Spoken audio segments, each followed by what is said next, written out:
Richardson is our guy. Yeah. And if you're a Patriots fan, you continue to see progress from Drake May. We've seen huge jumps from Caleb Williams and Bo Nix. I need to see that with Drake May. He's been all right, but I haven't seen the jump I've seen from those other two dudes. I'm with it. Obviously, Jaden Daniels was good from the beginning. What's next? Buccaneers at Panthers. Let's go. There are a bunch of vacancies right now in the NFL. Well, actually, there will be more on the way. But Liam Cohen is the offensive coordinator of this renewed Buccaneers offense. Baker Mayfield playing the best football of his career. If you didn't know his name last week, you got to know it now. You could be watching the next head coach of the Chicago Bears or another team. Get to know Liam Cohen now as he goes up against the Panthers because he might be a head coach somewhere very soon. I actually like that a lot. The NFC South, as a general feeling, is a disaster to watch in football. But if you have a team that is going to have an opening, the Bucs OC is going to be one of the contenders. Comes from the Sean McVay tree, put Will Levis in the NFL, revitalize Baker Mayfield's career, and one of these jobs, whether it's the Bears, whether it's the Panthers, whether it's the Jaguars, one of these jobs that comes open this year, Liam Cohen is going to be the coach. If I were to bet, I would say he ends up with Trevor Lawrence in Jacksonville down the road. But either way, you're exactly right. The offense coordinator for the Bucs is one of the hottest names, along with the guy from the Lions, for a head coaching job. And that name's going to get even hotter going forward. That's right. What's next? Rams at Saints. You're probably trying to figure out why would anyone care about a Rams-Saints game today. Obviously, we know the challenge that the Saints have had. But everybody's still alive in the NFC West. Go and look at the standings. Every team, the Cardinals, the Seahawks, the Rams, and obviously the 49ers are still in the playoff picture, but every game counts. So if you're the Rams, you had a massive turnaround last year. You have to do it again this year to get back into the playoff hunt. You can't afford a loss at all to stay in this race, but you're still alive in the NFC West. That's why every game's a must-win, including today for the Rams. I was big on the Rams. You were. You called them that was your Super Bowl pick for a stretch. A few weeks ago, I was very disappointed in their performance last week. Wasn't great. They got completely big boyed by Philadelphia. It wasn't good. So for me, this is all right, Rams, should I just sell my Rams stock game? Yeah. I can't get myself interested in the Saints no matter what. Yeah. Literally, I think the Saints might be the most boring team in the NFL right now. So for me, this is all about the Rams. Are the Rams still a contender for a team that I need to pay attention to? You got to win today in New Orleans for that to be the case. And what's the final one? Titans at Commanders. Finish strong, Myron. This game is about quarterback narratives and how you can reshape the image of a quarterback. Right. Jaden Daniels was an MVP candidate a couple weeks ago. Now he's trying to prove that he's the rookie of the year because he's got some competition there after the 3-game slide the Commanders have gone through over the last couple of weeks. Will Levis, a guy that everyone had written off and said he has no future in this league, has actually had some bright spots over the last few weeks. Yeah. And it makes you wonder, if they put the right people around Will Levis, can he be the quarterback of the future? Two guys who are trying to change narratives after what happened over the last month or so. That's maybe the best one you've ever done, because I actually think that is exact. I really do, because I think you hit it. All right, go back 1 month ago. Yeah. Jaden Daniels was the clear-cut no competition rookie of the year and the clear-cut winner of the quarterback battle. Yep. Now, you get 3 or 4 weeks, even in losses, of Caleb Williams looking good. Drake May's been consistent. Yeah. Bo Nix has Denver winning, and all of a sudden you go, wait a minute.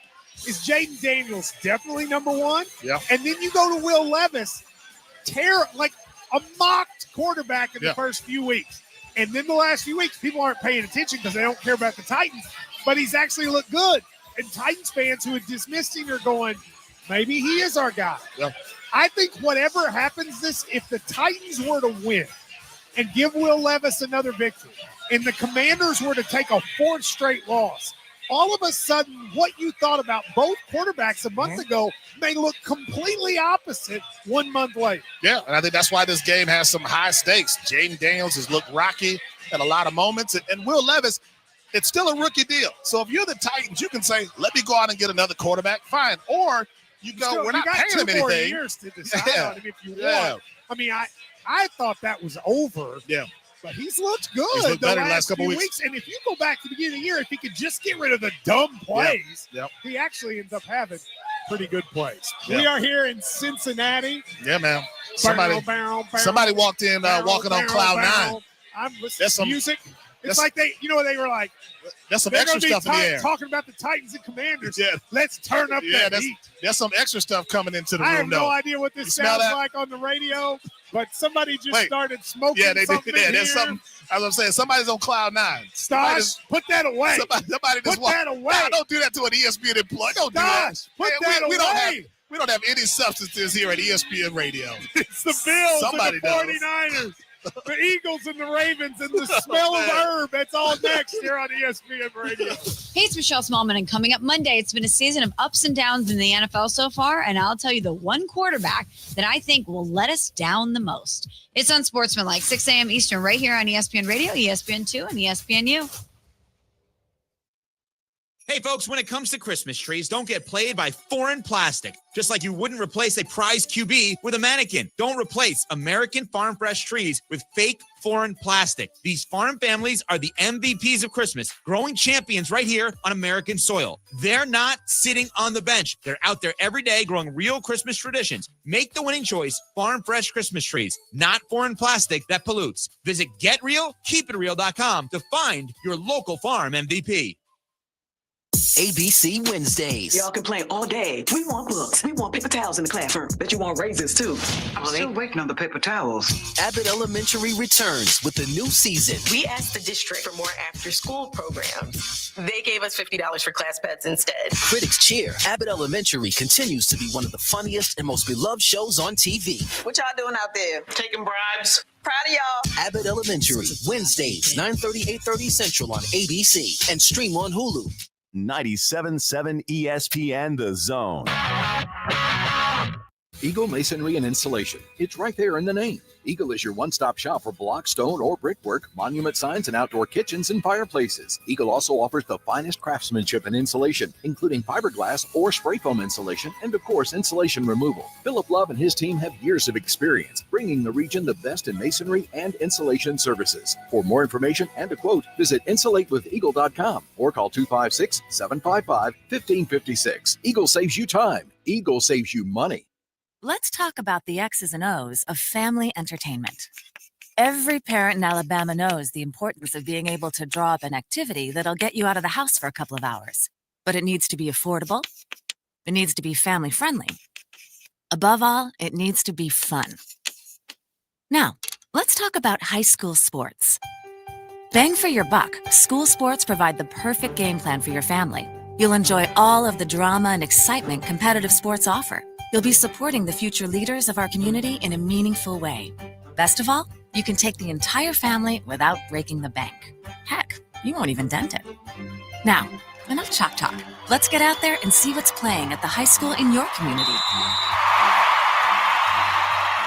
School sports. Good for our kids, good for our community. This message presented by the Alabama High School Athletic Association and the Alabama High School Athletic Directors and Coaches Association. What does it mean to be a part of the Southeastern Conference? That you scheduled your wedding and even your child's birth around your school's game? Of course. But it means more than that. It means you're home to hundreds of Fulbright, Truman, Goldwater, and Rhodes Scholars. It means starting out as the birthplace of American public higher education, and now leading the way in unmanned spacecraft. This is the SEC. And here, WZZN, Union Grove, Huntsville, Alabama. 97.7 ESPN The Zone. This is SportsCenter. I'm Ed Bank, and it's another busy Sunday of NFL action after 4 games were played at the start of the holiday weekend. 7 games will kick off in about an hour, including the Cardinals and the Vikings. Arizona trying to get back on track after a loss to Seattle, and ESPN's Lindsey 30 talked about the mentality for Arizona coming into this. Quarterback Kyler Murray expressed confidence in his and the Cardinals' ability to bounce back from a disappointing loss to the Seahawks. Murray says they were prepared for what they saw in Seattle, but that it was the environment that they didn't handle well. WCZN. Meanwhile, in Jacksonville, the Jaguars host the Texans with Trevor Lawrence back. He is active earlier. The Jaguars gave left tackle Walter Little a contract extension. At the Meadowlands, the Jets host the Seahawks. New York running back Breece Hall is active. He will play despite a knee injury. However, linebacker C.J. Mosley is inactive. The Commanders will look to get back on the winning track against the Titans, but will again be without defensive back Marshawn Lattimore. He is inactive. Titans running back Ty J. Spears is active for the game. In Cincinnati, Bengals offensive tackle Orlando Brown Jr. is active, and he will play in the Cincinnati's game against Pittsburgh. In New England, the Patriots host the Colts. Indianapolis wideout Alec Pierce is active. He will play today. Colts a 2.5-point favorite on the road on ESPN Bet. One of the big matchups takes place later today when the Ravens host the Eagles, where the ESPN's Adam Schefter. Baltimore linebacker Roquan Smith is expected to play after missing Monday night's game due to a hamstring injury. Sad news from college basketball today. Former St. John's head coach Luke Carnesecca has died. Carnesecca was 99 years old. Hi, this is Evan Cohen. Join us Monday, 6 a.m. Eastern for Unsportsmanlike. Michigan with a massive upset against Ohio State. We'll discuss what's next for Ryan Day. Can they still be a top seed in the college football playoff? And what happened after the game? We'll get to it Monday, 6 a.m. Eastern on Sportsmanlike, ESPN Radio. 97.7 ESPN The Zone.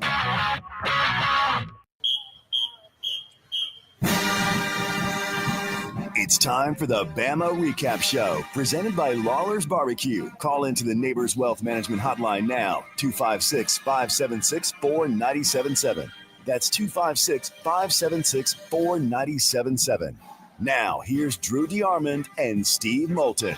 Left to right. Thorne gets the snap, fires it right side, catches made, then dropped. Great hit delivered by Alabama. Oh, Malachi Moore, a big hit. Knocking the football loose from Rivaldo Fairweather. 1st and 10 for the 19. Bernard in motion. Fake handoff to him. Here's Milroe getting to the edge. Milroe 15. Milroe 10. 5. Touchdown, Alabama. Jalen Milroe broke containment, 19 yards, and Bama gets on the board first. Now Bama hurries to the line of scrimmage, operating under center. Milroe pushes forward, pushes in, touchdown Alabama. Tight end right, handoff up the middle. Haynes pulls forward, in the end zone, touchdown Alabama. Justice Haynes. Touchdown number 7 on the year. Ford for the pistol with 2 wideouts each side. Now an empty set as Hunter leaves the backfield. Pressure coming, and he goes down. Tim Keaton III getting the first sack of the game for Bama. Damian Square. They got after him and got him down. 2 tight ends, 1 to each side. Single setback. Haynes, quarterback keep. And there goes the quarterback. Touchdown, Alabama. Jalen Milroe, a 17-yard keeper, and the Tide adds to its lead. Tigers looking. Thorne stepping up in the pocket. It surrounds him. He bounces free left. Squares his shoulders. Throws downfield. It's picked off. It's picked off. Intercepted, Alabama. Intercepted right around the 38-yard line. An Alabama pick. Xavier Brown able to take it away, and the Crimson Tide will take over up 2 scores with 2:29 remaining. Thorne fires it near side. Catch is made at the 5. They'll get out of bounds as the clock expires. And for the love, with our 9th win of the year, what do you say, folks? Let's get out of here. Bama a winner, 28-14 over the Auburn Tigers. Strike up the band.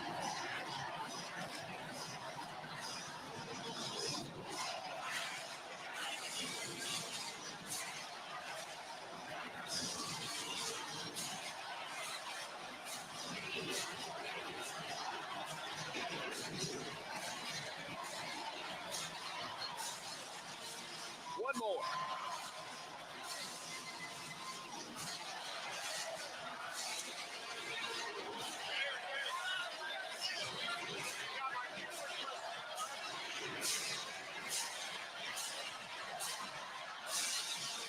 There have been bigger, more important in terms of national scenarios in the Iron Bowl before victories for the winning team, but for this Alabama squad, it means a lot.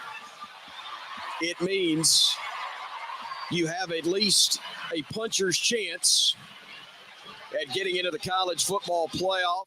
Well, on that note, we'll get to that here in a minute, Chris. Don't let us get into that conversation right out of the gate. Drew DeArmond, you were down there in Tuscaloosa. Not the prettiest of games, but nonetheless, a dub's a dub. Well, I'll be honest. Alabama dominated the line of scrimmage in this game, unlike, like the previous week in Norman, Oklahoma. Yeah. This should have been like a 49-10 beatdown. I'll be honest. At least that's the way it felt to me. Alabama's a lot better football team than Auburn. And I kind of felt that way, even though Auburn beat Texas A&M, because the best team Auburn had beaten on the road was a 4-8 Kentucky bunch of sad sacks that's not very good at all, that's got players going to the concession stand during games at Louisville. How about that? Yeah. But, again, I just felt like if Milroe played well, and it was interesting, it was kind of his career all in one game.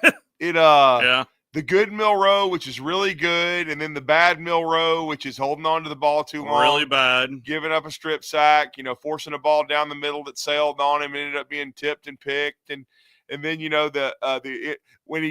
I felt like he should have just gone north and south on that. Because, again, I didn't mind the play call. They got under center. They were trying to hit the tight end in the flat, but Auburn took it away. Yeah. And then I'm thinking, okay, just, you scramble away from it.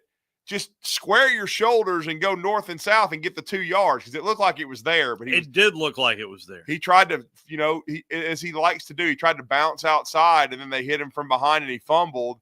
But, again, Alabama overcomes 4 turnovers. They did force 2 for Auburn, which I think was huge in the game. Yeah, it was. And as I was talking to Brian Matthews, who, he does a great job covering Auburn, has since 2001.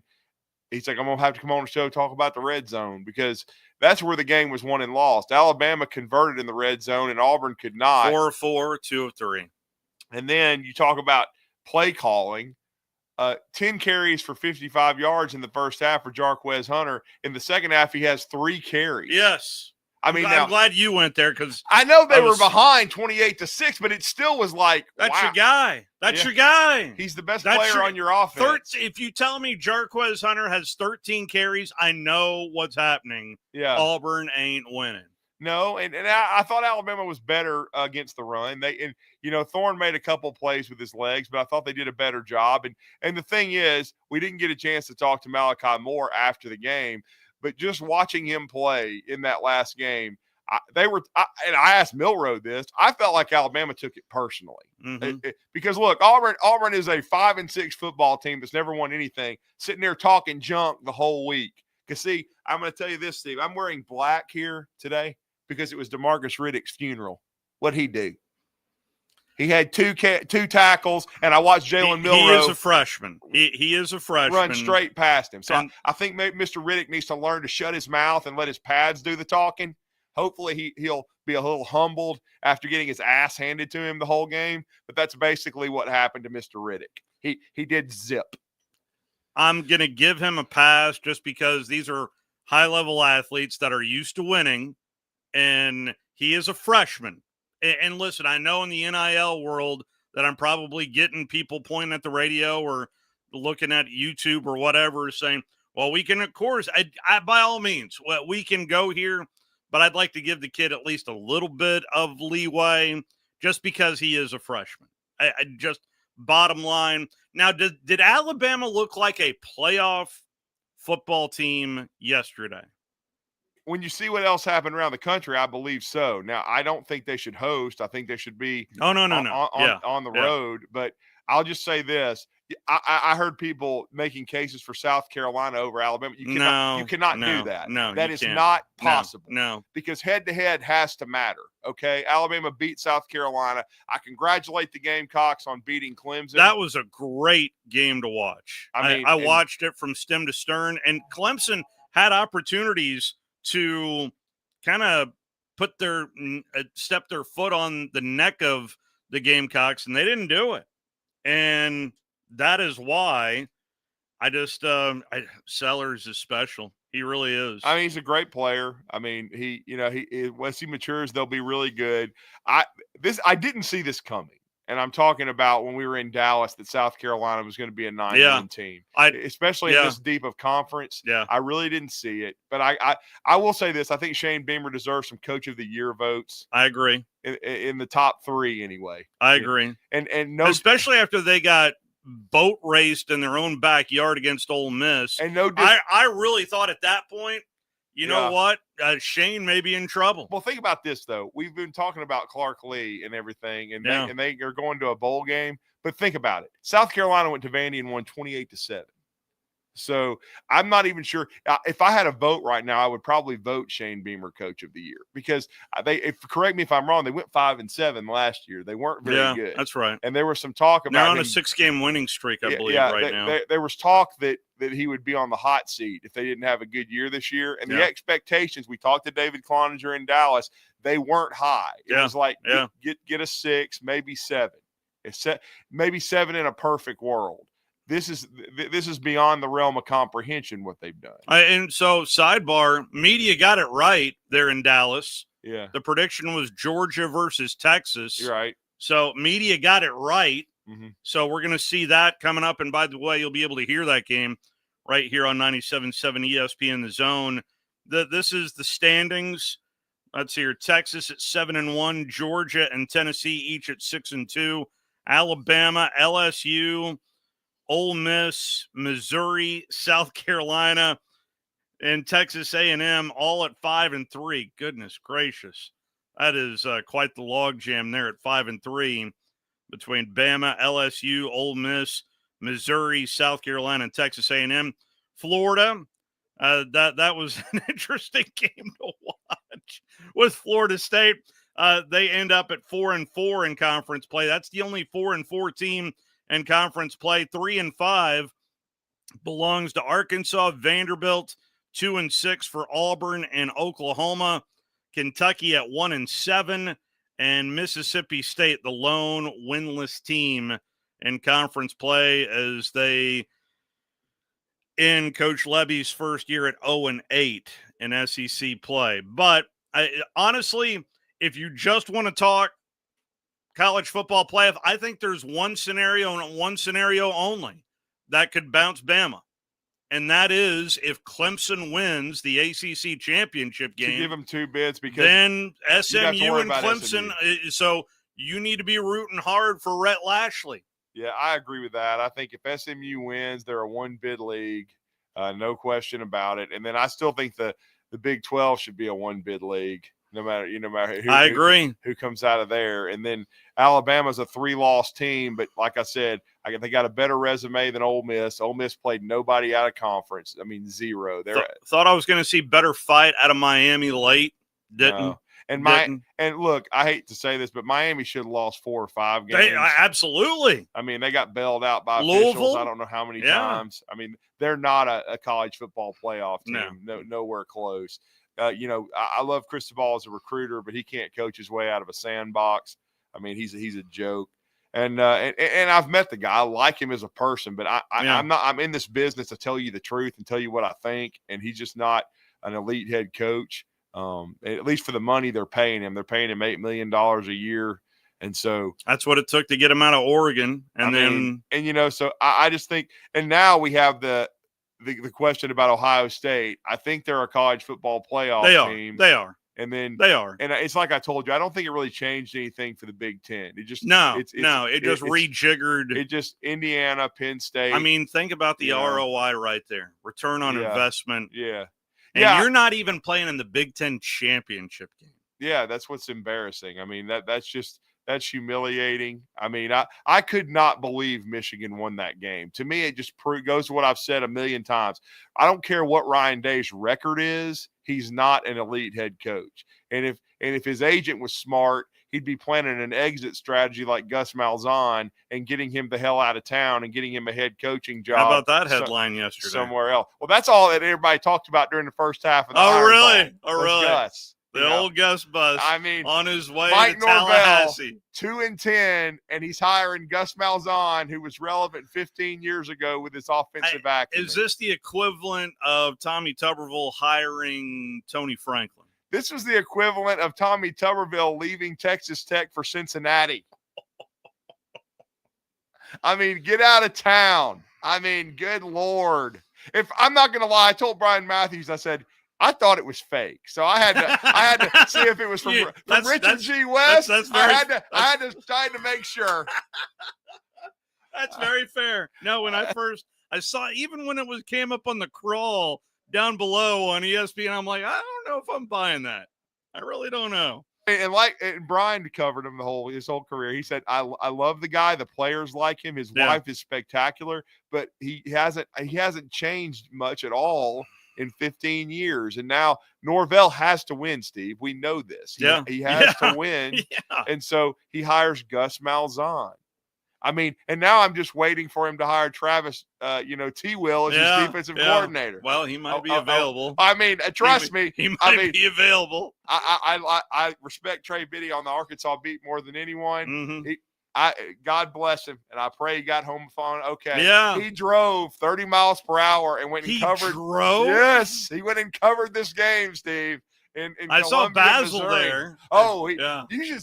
Okay, Steve. After this show, you need to watch the walk and talk with Trey Biddy on the field at Faurot Field. I mean, it's just like, are you kidding me? I mean, it's frozen. I mean, it was the frozen tundra. I had people showing me pictures of the stadium. I was like, holy cow. Well, when I think the Southeastern Conference, I think frozen tundra. Yeah, I mean, it's Mizzou, there it is. They're in the Southeast, right? I mean, I guess in this new world, but I mean, he definitely thinks a change should be made, but will not be at Arkansas.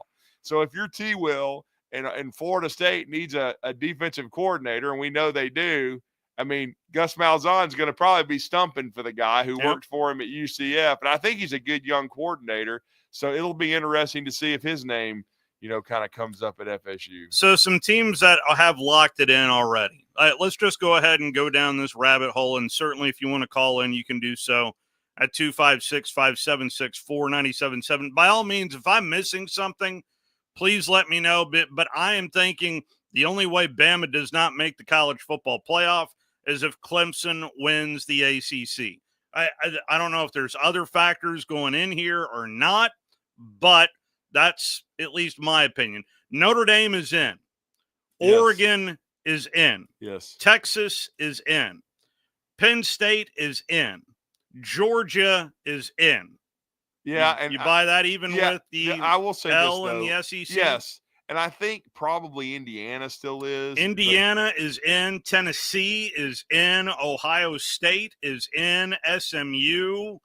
I think they're in either way. That's why I think you need to root for the Ponies to win the ACC. Right. Boise State is in. Unless they lose to UNLV, Steve.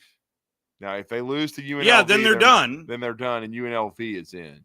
But, but Boise will be favored to win that game. If Boise wins it, considering they lost by 3 to the number 1 undefeated team in the country in Oregon, yes, they'll be in and they'll represent their league. But they have to win, though. If they lose the game, they're not going to be in. So that's just the way it is. And I think I rattled off, at least 10 schools. After all the chaos, who's in the Big 12 championship game? Is it Arizona State and who? Hell, I don't know. I don't know. Because I know that there was still a chance that Colorado could get in, but there were some things, Yeah. I haven't kept up with that. I'll have to go to the handy-dandy Big 12. Because I'll be honest, I did not follow the Big 12 yesterday. I'll be honest. I knew that the Territorial Cup was going on, and I thought I heard Arizona State and Iowa State. So it's Iowa State. Yeah. Okay. And so I think the winner of that game is in. The loser is out. Yep. So Wither Matt Campbell, is he ever going to get hired away from Iowa State? So with all these jobs open, or that could open anyway. But and again, look, and people were talking about it last night. LSU hammers Oklahoma. It's just, and if anything, that's going to, I think, put LSU back into the top 25 and give Alabama another quality win on their resume. I would agree with that. I just think when you look at all the 3 loss teams, Alabama by far has the best resume. And you can talk about bad losses, but at least they didn't lose to a team that's not going to go to a bowl. Well, as much as you want to talk bad losses, how about quality wins? Well, that's what I mean. They've Georgia, got quality LSU, wins, and then Oklahoma and Vanderbilt will go to bowls. Because I was listening to some, Zach Blackerby and the Locked On Auburn podcast, and they were talking about Auburn still had a shot because some teams may turn bowls down. But I think that's stupid if you turn a bowl down, unless you're changing your head coach. And the reason you do that is you're trying to rebuild your roster. Yeah. But to me, if you're not making a head coaching change, a.k.a. Arkansas, if they decide not to hire Sam Pittman, you've got to use it as spring practice and go play a game. Yep, you because, sure do.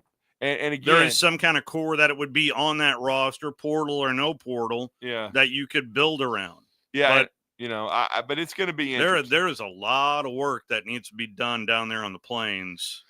Well, they're not talented enough yet. No, they're not. And then the thing is, they're losing their 2 best offensive players to the NFL, Jarquez Hunter and Keandre Lambert-Smith. What is the matter? I hate to raise my – what did James Franklin do? How can you not pay that guy and keep him? Are you insane? How does he leave and go to Auburn? Great move by Hugh Freeze. I mean, because that dude is a baller. He's going to play a long time in the NFL. But how in the Lord's name can you let Keandre Lambert-Smith leave Penn State? Are you insane? I mean, I just don't. It's kind of like Ole Miss. How do you let Quinshawn Moneybags leave Ole Miss when you paid all this money for all these other people?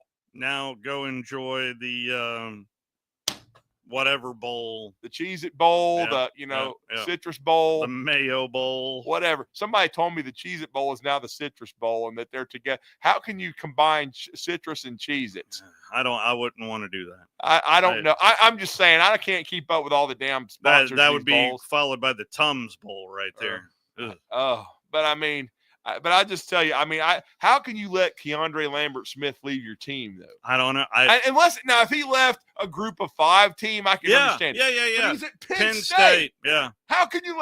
I mean, that guy. Seeing him up close and personal. Yeah. He'll play in the NFL for a decade. If he go, unless he gets hurt. I think he's a really good player. Okay. He's legit. Good feel. Cam Coleman came on at the end of the year. Yeah. I think he's got to get a little tougher, but he's definitely talented. But you lose Jarquez Hunter, and they only really played 2 backs yesterday at Auburn, and he was the one that played the majority of it. Keandre Lambert-Smith is a really good player, but I just say Jarquez Hunter is probably as good a back as Auburn's had in a while, and yet he won't be as fondly remembered because he played on teams that weren't very good. But he's a good football player, and he's a guy that, to be honest with you, to me, he reminds me of Clyde Edwards-Helaire. I think he's not the biggest back, but he's a really good player, and I think he can catch it. He can block. Now, I will say this. Dumbest play call of the Iron Bowl. What are you doing 28-14 throwing a halfback pass? I mean, why are you doing that? Why are you not just swinging the ball? That is a big billboard for everyone to see. Look, we have to run a gadget play in order for us to even have a pulse in this game. And you were watching the game, Steve. I'll just say this. I thought Alabama stood on its head and played good red zone defense. But and the thing about it is, and the one thing where I would say the Locked On Auburn podcast got it wrong, they said that basically Jarquez Hunter only got 1 touch in the red zone, and that was that gadget play. He got 2. Yeah. Because they ran the up tempo and he lost a yard when Jihad Campbell tackled him for a loss. Yeah. But I'll just say I knew he wasn't going to go for that. Yeah. I knew he didn't have the guts because he doesn't trust his quarterback. Yeah. Because to be honest, I don't think you're going to be able to run that in as far as from the 2-yard line because Alabama's going to stack the box, and you're not trusting your quarterback to be able to make the throw to score a touchdown, and or if it's a run-pass option, be able to get in the end zone. So I didn't think Hugh trusted his quarterback, and I thought that was huge that Alabama, because they turned it over twice in that half, and both of them are, ended up being 6 points for Auburn, but not 7. And so it would have been a completely different football game. And so I just thought overall, I was like, wow, and actually let me just say it was 3 turnovers in the first half for Alabama. Mhm. But again, they got 2 of them. They scored points and got into the red zone, but Alabama didn't give up touchdowns. And so I thought that was huge. And then I thought I actually thought the game plan from Alabama I liked it a lot. I liked the usage of the tight end. The tight end was wide open the whole and down the seams the whole game. I like the fact they got under center some, and then they threw like a throwback screen. They did a lot of different things to give Auburn different looks. And then they stayed committed to the run. They did. I mean, 28 carries for Jam Miller. Now, he didn't get 100 yards, but 28 carries. That's solid. I mean, and then we know what Milroe did with his legs. He was able to run for 100.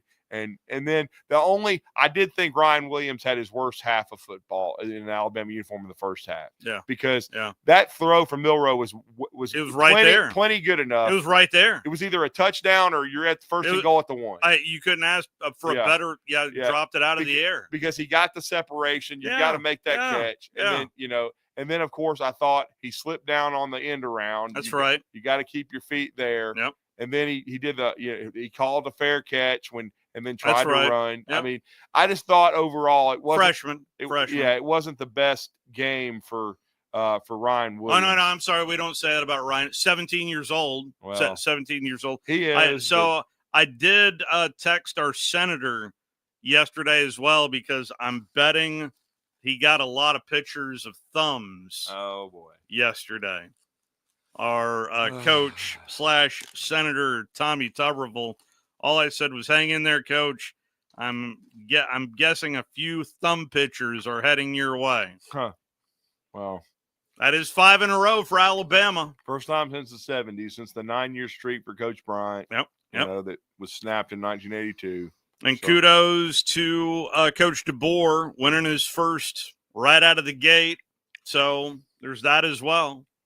And that's I don't want to underscore how big it is because Dennis Franchione is the last Alabama head coach to do that. 2001, and it was huge for him because he went 7-5. That was a little more tenuous that year. I mean, think about it. He was 5-5. Then he beats Auburn, and then he wins the bowl game over Iowa State in the Weed Eater Bowl, and they end up 7-5. And people feel a lot better. And then he started planning his exit strategy to get the hell out of town and ruin his career for the rest of his clearly. I mean, clearly. And see, we don't refer to him as Franchione on this show. It's Fraud Phony.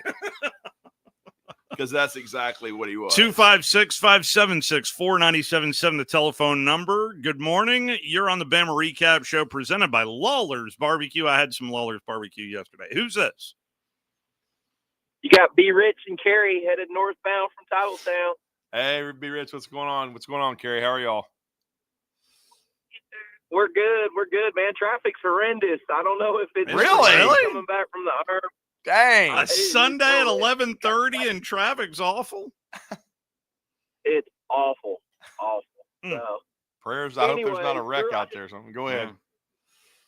I got a few questions for you, Drew. Yep. Did Jalen Milroe get out of the box last night? A little bit. Nah, I mean, he kind of tripped over the box a couple of times, but he still – it was kind of like we said, B. Rich, it was kind of a dichotomy of his career, just spectacular, and then high-level play, and then you're like, what are you doing? You know, so but he still – well, last hurrah at home for the Bama fans. Yeah.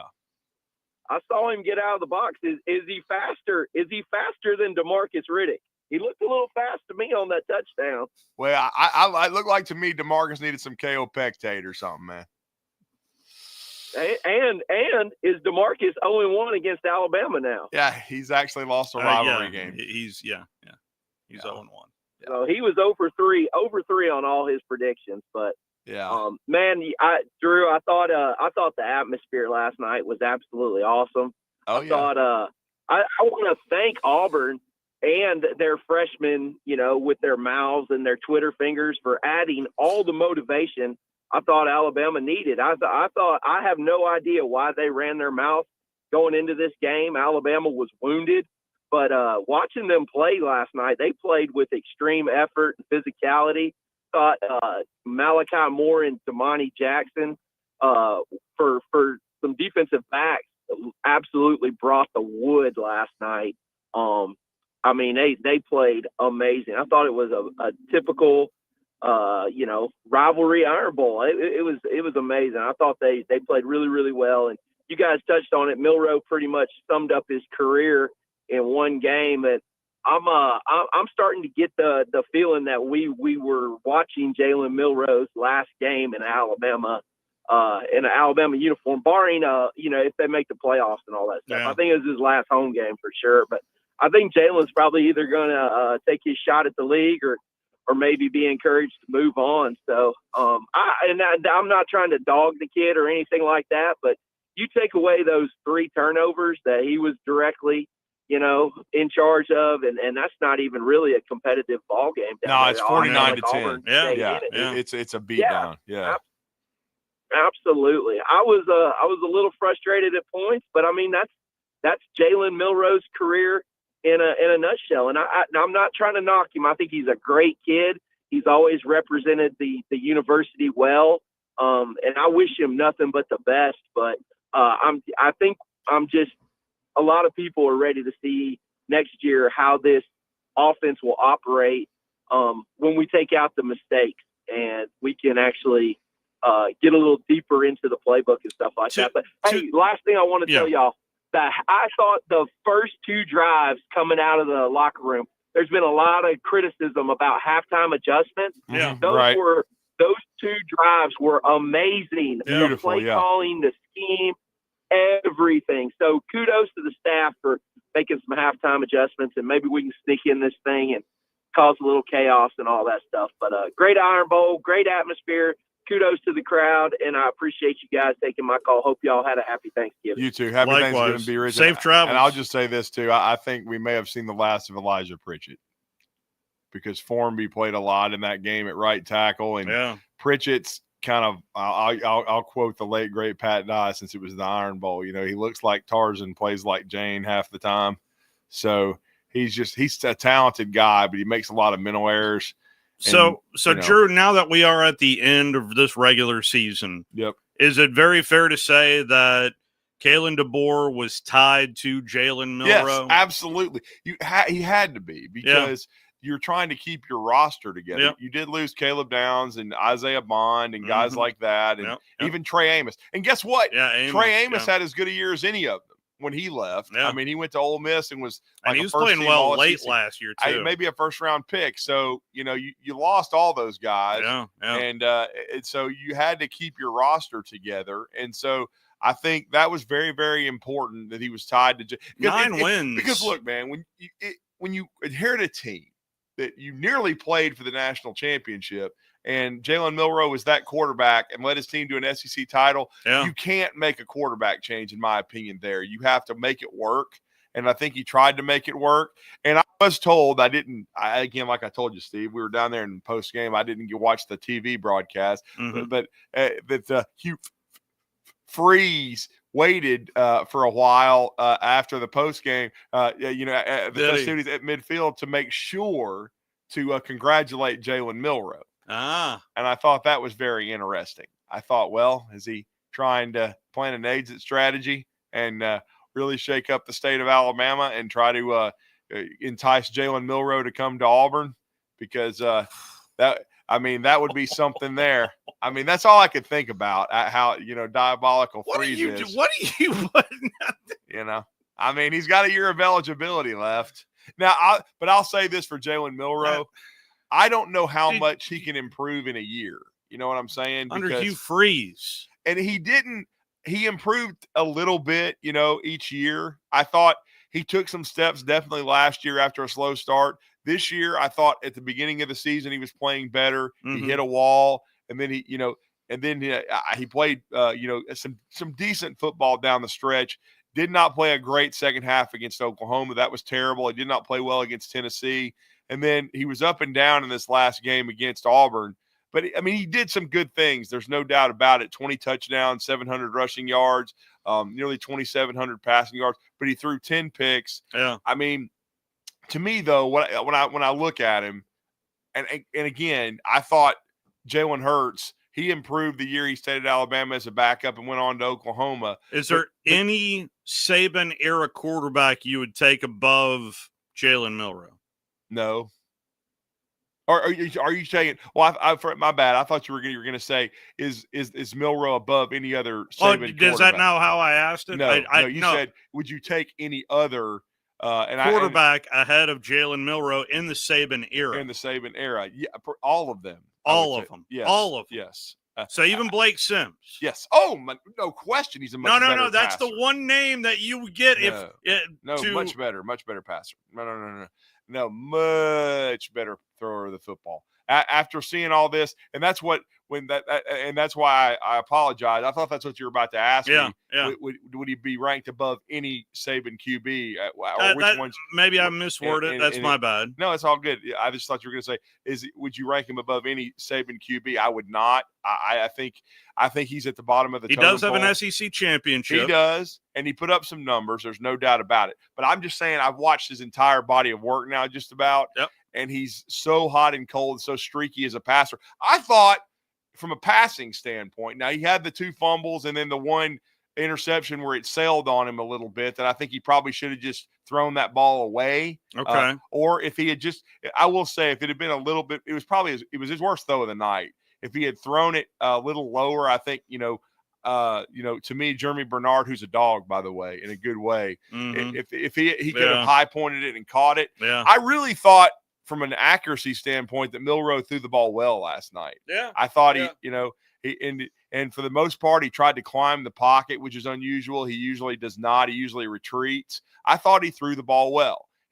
But the 1 sack fumble, he held on to the ball too long. Though I will say, to me, 74 got Caden Broderick got whipped. The guy ran around him. I thought he was going back to Iowa. Yeah, so again, that wasn't very good. But the other fumble should have been a north-south first down, and he tried to break that out. He tried to bounce it outside, fumble that football. So the 3, like B. Rich said, 3 of the 4 turnovers were on him. But again, I thought he threw the ball well. And it's Milroe's career, though. If he starts well and starts throwing the ball well, you're in trouble because it loosens the defense up. And then, there were times like on that 17-yard run we had on in the opening of the show. Yeah. He followed the back through the hole, and that was north-south. Get it up. Yep. Yeah, he did bounce to the sideline, but not before he gained about 10 yards. Yeah. And on the first touchdown, when he blew right past the greatest linebacker in Auburn history, just ask him.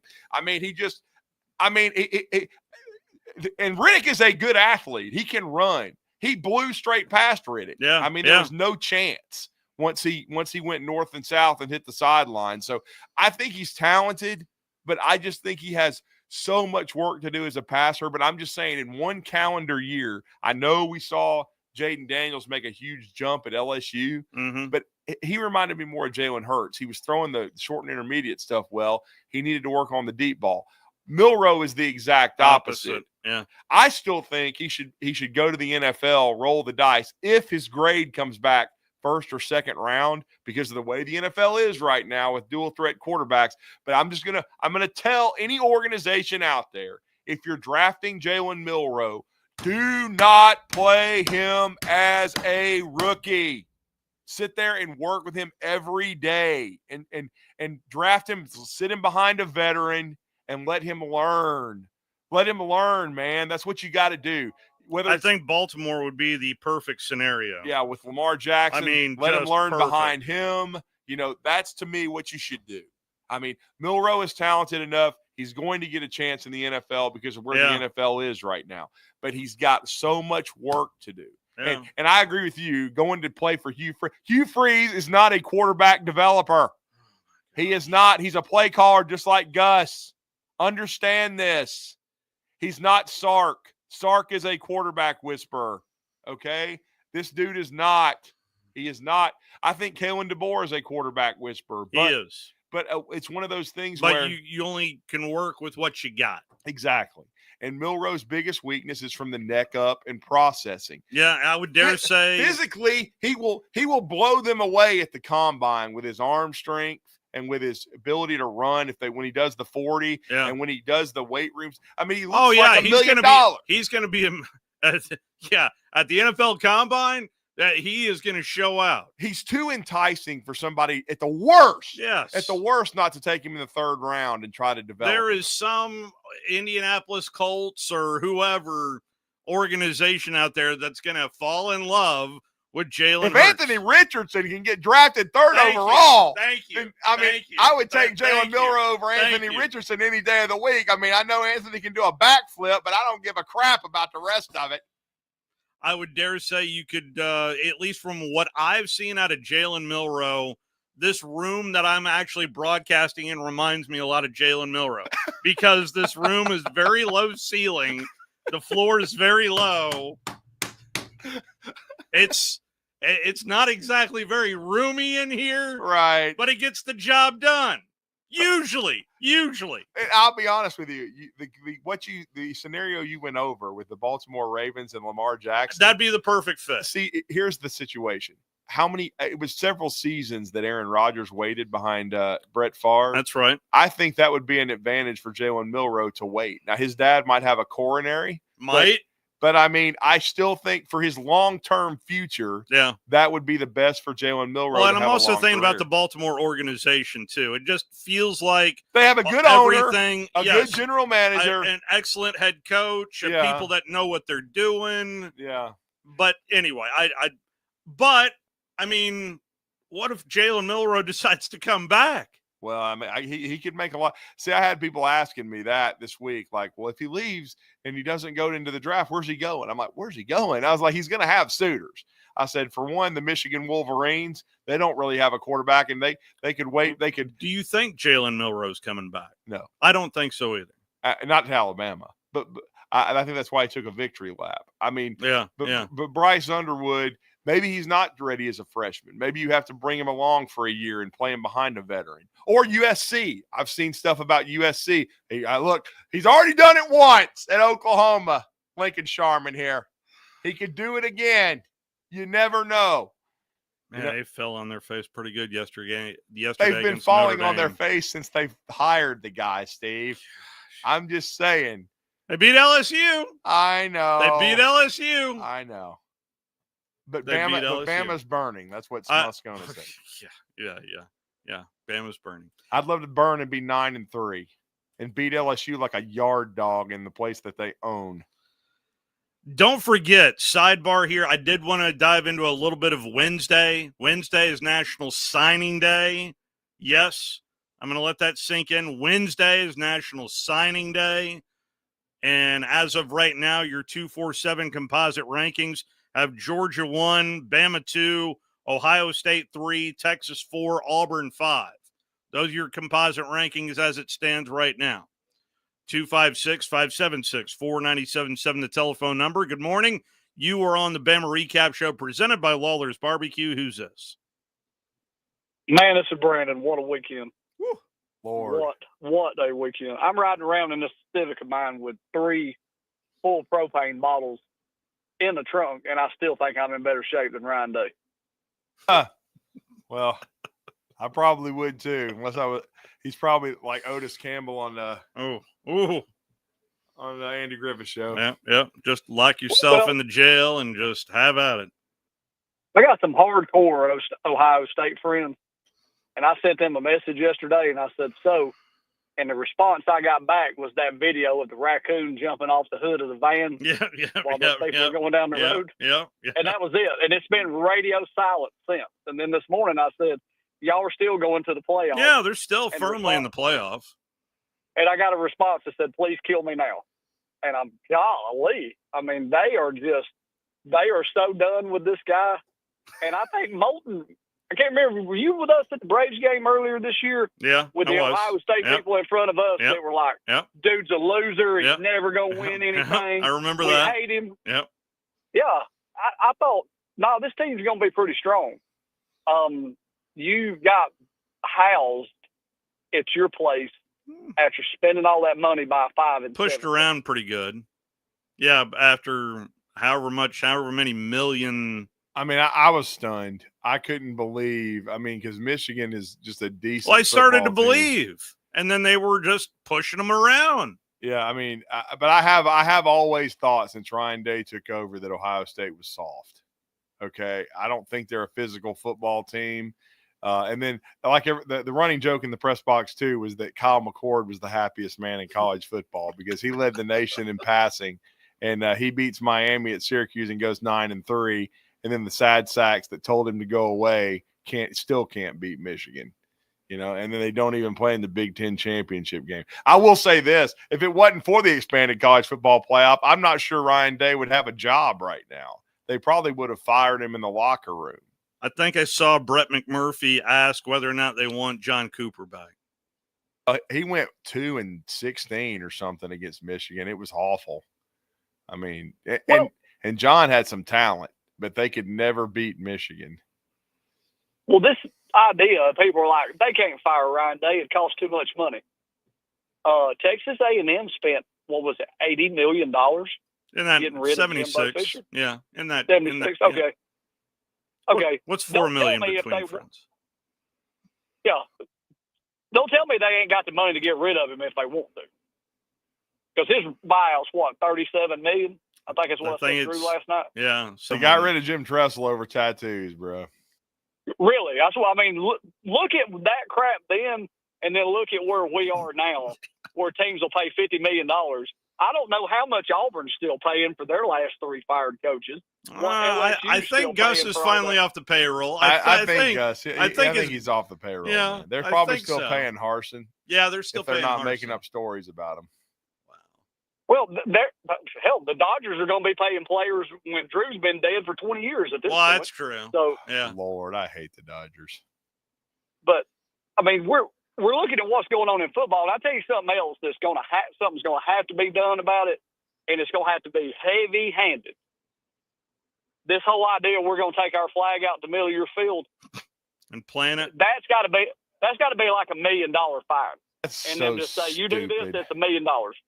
Because people are going to fight when you Baker Mayfield started all this crap, 5-6 years ago when Cristobal beat Ohio State, and that's probably his best road win he's ever had. They started all that crap. And I don't know what's that Cristobal, but when Baker Mayfield then beat Ohio State on their own field. Yep. That was when it started, and it's getting worse and worse and worse. You're either going to have to ban the flags from the sidelines, or you're going to have to do something to the point to where these coaches are like, if you do this, you're off. Well, I'm perfectly fine with planting the flag in the middle of the field. You know why? Because you can earn it. You know how you can stop to do that? Don't let them win. Don't let them win. Yeah, but you're going to have a fist fight brawl where people have to get the police out there and pepper spray people, and you don't need that. You really like the game don't need that. Hey, you know what? There are consequences with actions. So I mean, I just chalked it up as another chapter in that game that is supposedly the best rivalry in all of college sports. Wrong again, number 2, but that's what we think here in this state, anyways. Yeah. That march they do from Auburn to Alabama. Yeah. I need them to do me a favor. Please get your butt there by about 11 o'clock in the morning. This trying to get to the game, and there's 800 motorcycle cops blocking all the interstate from one end to the other, is a nightmare. We got caught in all that trying to get over there yesterday. Oh. They're blocking exits. Ooh. Yeah. They need to roll in about 4 hours before the game starts and get off the road. We're riding down through Screw that. They need to get there the day before. I'm good with that. I'm good with that too. But we're seeing all these cops. I've never seen that many cops there. Besides, that makes no sense to me to do that. I mean, in theory, if you think about that, that's really a cute idea. But in that's just not a very well thought out. Anyway, I hope that is. I hope they do move it up to Friday at noon. Let's all make this a thing. Friday at noon, it's going to show up either down on the plains or in Tuscaloosa. I know y'all are going to be shocked by this, but breaking news. Brian Walters is fired at Purdue after going 1-11 and losing 66-0 to Indiana. And Indiana's firmly in the playoff.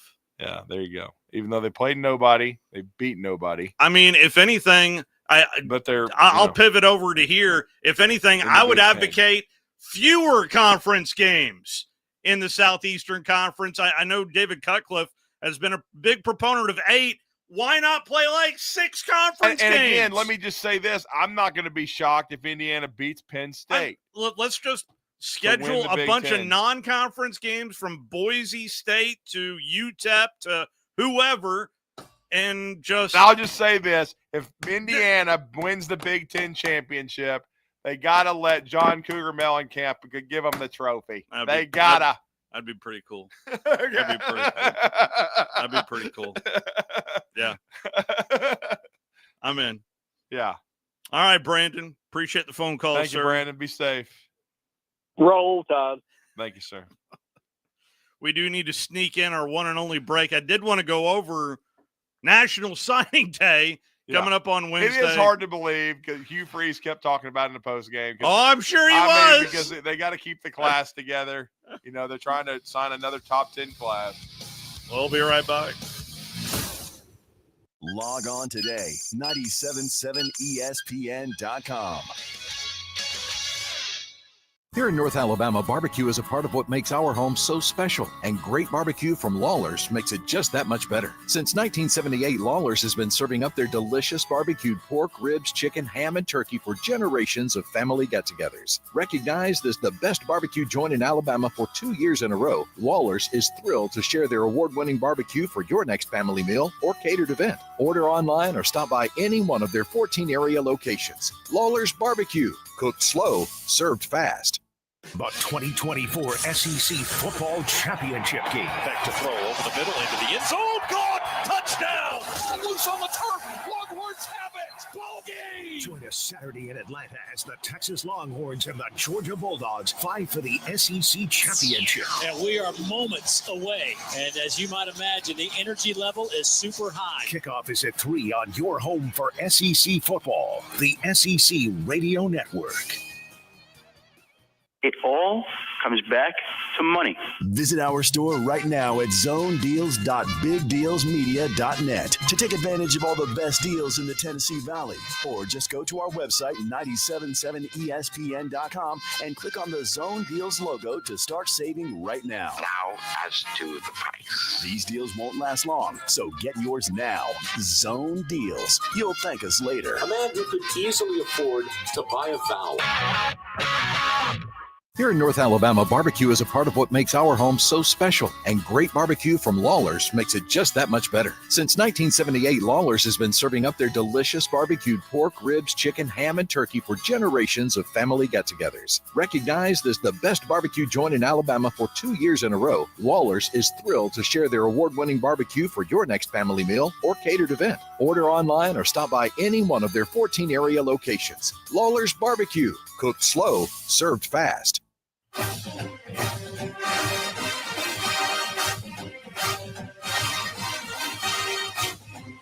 It is the Bama Recap Show presented by Lawlers Barbecue. Not sure if we're going to be here next Sunday as the SEC Championship game features a game that we've already seen. Not sure whether or not debris will be involved, but we'll find out. Between Texas and Georgia. A quick look around. Boy, that Georgia Tech game.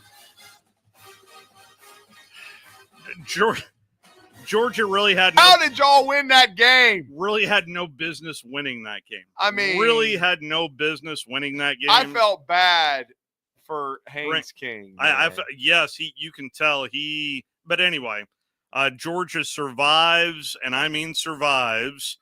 A big scare by Georgia Tech. I mean, honestly, that would have been the worst case scenario if you love SEC football as much as we do, because if Georgia gets bounced, all of a sudden you're talking about a scenario of definitely 2 SEC teams Probably a third, but not a fourth. Maybe. I mean, this is before the weekend happened. Yeah.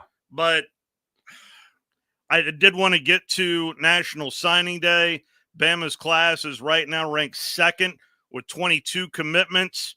What do you know about Wednesday coming up, Drew? Well, I mean, I think the biggest thing is, what is Ty Haywood going to do? I mean, he's the big 5-star tackle.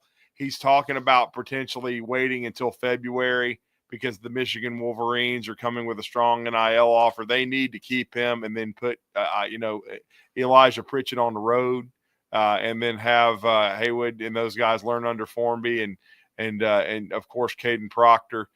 He's the only one that, from what I understand, that there's even question about. I think everybody else is locked in. They may add one more piece. We'll see in the defensive backfield. But that's something to watch. And it looks like they're going to add Derek Meadows from Bishop Gorman to replace, Caleb Cunningham, the wide receiver that flipped to Ole Miss. Meadows was committed to LSU since July. Mm-hmm. He's the number one prospect in Nevada.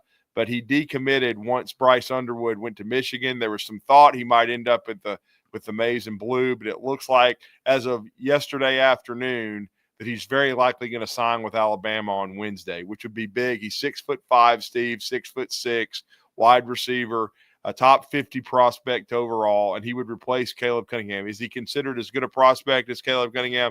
Probably not, but still a very good player that would replace the guy you lost. And so, to be honest with you, I think they're nearly done. And then in the transfer portal, what I'm going to be really fascinated by is how aggressive they are with 5 or 6 players, because to me, they might need an inline tight end because you're losing Robbie Oots and C.J. Dupree. Mm-hmm.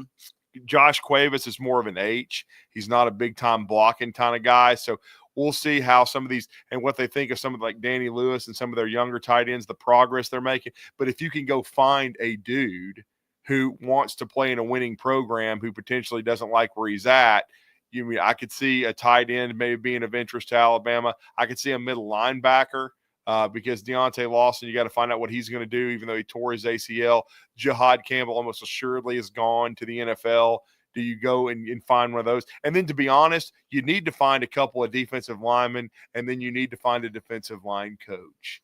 So, to be honest with you, that's the one change. I know there's been people talking about the coordinators and everything. I'm not as down on the coordinators as some because, again, I'm like you. I think Alabama was hamstrung by the quarterback a little bit in his skill set and his ceiling and in your offense. Yeah. And then I know the game plan wasn't great against Oklahoma, but I think Kane Womack has done a good job overall. And they're tied. He and the head coach are tied together, no doubt about it. But before we go, I had to give my final SEC power rankings. I think I know the top 2. Texas, number 1. Your Dogs, number 2. Tennessee, number 3. Alabama, number 4. And who would have thought this in Dallas? The South Carolina Gamecocks coming in hard, number 5. The Ole Miss Rebels, number 6. Missouri, number 7. Texas A&M, 8. The Florida Gators, 9. What a comeback for them. Yeah. LSU, 10. Oklahoma 11, Vandy 12, Arkansas 13, Auburn 14, Kentucky 15, and sad sack Mississippi State 16. I think it's pretty clear Billy Napier is my SEC coach of the year. I got to go Shane Beamer, then Billy because I got to go Billy. But I did say Billy could be coach of the year if he's 7-5, but I didn't expect Shane Beamer to win 9. I got Shane Beamer 1, Billy Napier 2, Clark Lee 3. Yeah, Clark Lee and what he has been able to do, especially when they went up 14-0 on the Vols yesterday. Well, I mean, look, man, everybody thought they were going to be Mississippi State, okay? Everybody thought they'd be 2-10 and not win an SEC game, all right? So they went 6-6, and they're going to go to a bowl. A big thank you to Lawlers BBQ for allowing us to do this fall. Hopefully we will be back here next Sunday. I'd like to be here next Sunday to wrap up and get everybody ready for a college football playoff. Go SMU. Let's go Mustang. Let's go Ponies.